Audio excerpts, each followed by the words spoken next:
Apple company के cofounder Steve jobs आज हमारे बीच नहीं हैं, लेकिन अपने इनोवेशन के जरिए वो आने वाले दशकों तक लोगों के दिलों में राज करेंगे। स्टीव जॉब्स का जन्म 24 फरवरी सन 1955 को कैलिफोर्निया के सैन फ्रांसिस्को में हुआ था और कैंसर की बीमारी से पीड़ित जॉब्स की मृत्यु 5 अक्टूबर सन 2011 को हुई थी। जॉब्स 12 जून 2005 को स्टैनफोर्ड यूनिवर्सिटी के एक प्रोग्राम में शामिल हुए, जहां उन्होंने अपने जीवन का सबसे प्रसिद्ध भाषण स्टे हंगर स्टे फुलिश दिया।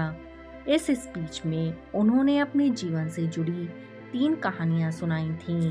स्टीव जॉब्स ने बताया, मुझे कॉलेज से निकाल दिया गया था, लेकिन ऐसा क्यों हुआ? इसे बताने से पहले मैं अपने जन्म की कहानी सुनाता हूँ। मेरी माँ कॉलेज की छात्रा थी और अविवाहित थी। उसने सोचा कि वह मुझे किसी ऐसे दंपति को गोद देंगी जो ग्रेजुएट हो। मेरे जन्म से पहले यह तय हो गया था, मुझे एक वकील और उसकी पत्नी गोद ले लेंगे, लेकिन उन्हें बेटा नहीं, बेटी चाहिए थी। जब मेरा जन्म हुआ तो मुझे गोद लेने वाले पेरेंट्स को बताया गया कि बेटा हुआ है, तो क्या वो मुझे गोद लेना चाहते हैं? अचानक वो तैयार हो गए। मेरी माँ को जब पता चला कि जो पेरेंट्स मुझे गोद ले रहे हैं वो ग्रेजुएट नहीं हैं, तो उन्होंने मुझे देने से मना कर दिया। कुछ महीनों के बाद मेरी माँ उस समय नर्म पड़ी जब मुझे गोद लेने वाले पेरेंट्स ने ये वादा किया कि वो मुझे कॉलेज ज़रूर भेजेंगे। 17 साल की उम्र में मुझे कॉलेज में दाखिला मिला। पढ़ाई के दौरान मुझे लगा कि मेरे माता पिता की सारी कमाई मेरी पढ़ाई में ही खर्च हो रही है। मुझे समझ नहीं आ रहा था मैं अपने जीवन में क्या करूँगा। आखिरकार मैंने कॉलेज ड्रॉप करने का फैसला किया और सोचा कि कोई काम करूँगा। उस समय यह निर्णय शायद सही नहीं था, लेकिन आज जब मैं पीछे देखता हूँ तो मुझे लगता है कि मेरा निर्णय बिल्कुल सही था। उस समय मेरे पास रहने के लिए कोई कमरा नहीं था, इसलिए मैं अपने दोस्त के कमरे में जमीन पर ही सो जाता था। मैं कोक की बोतल बेचता था ताकि जो पैसा मिले उससे खाना खा सकूं। खाने के लिए मैं 7 मील चलकर कृष्ण मंदिर जाता था। रीड कॉलेज कैलीग्राफी के लिए दुनिया में मशहूर था। पूरे कैंपस में हाथ से बने हुए बहुत ही खूबसूरत पोस्टर्स लगे थे। मैंने सोचा कि क्यों ना मैं भी कैलीग्राफी की पढ़ाई करूं। मैंने शेरिफ और सैंड शेरिफ टाइपफेस सीखे।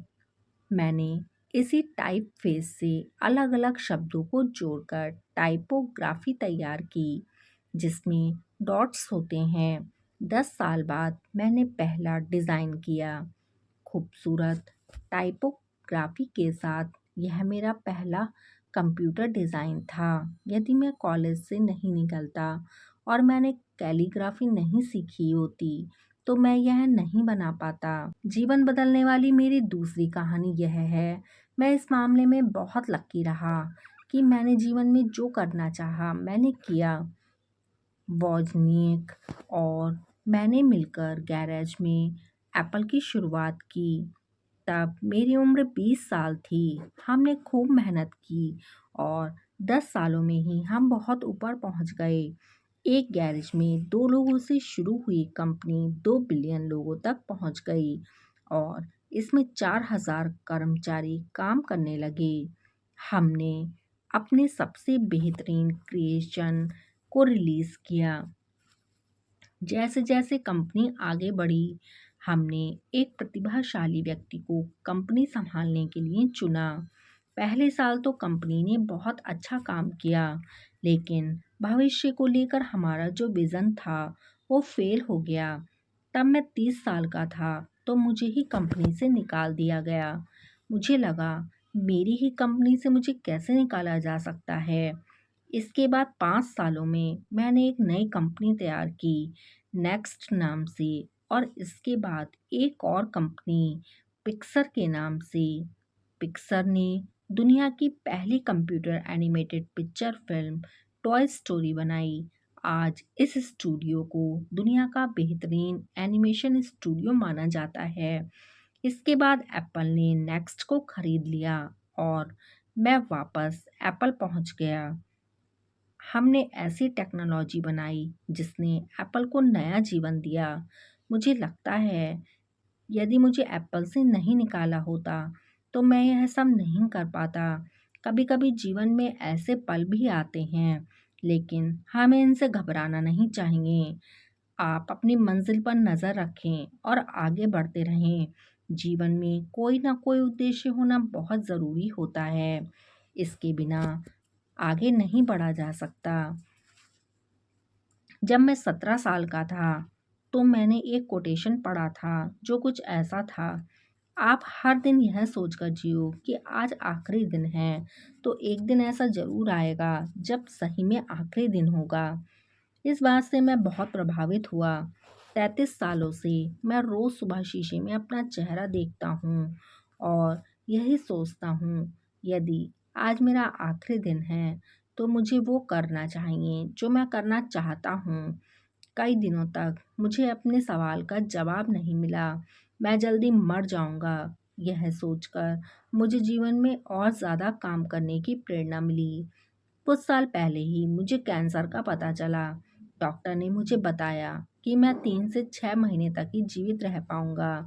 मुझसे कहा कि मैं अपने परिवार वालों को अपनी बीमारी और अपने काम के बारे में बता दूं। मैंने अपना इलाज करवाया, सर्जरी हुई, अब मैं बिल्कुल ठीक हूँ। मैंने बहुत ही नज़दीक से मौत को देखा। कोई भी मरना नहीं चाहता, लेकिन मौत एक सच्चाई है जिसका सामना हर किसी को करना है।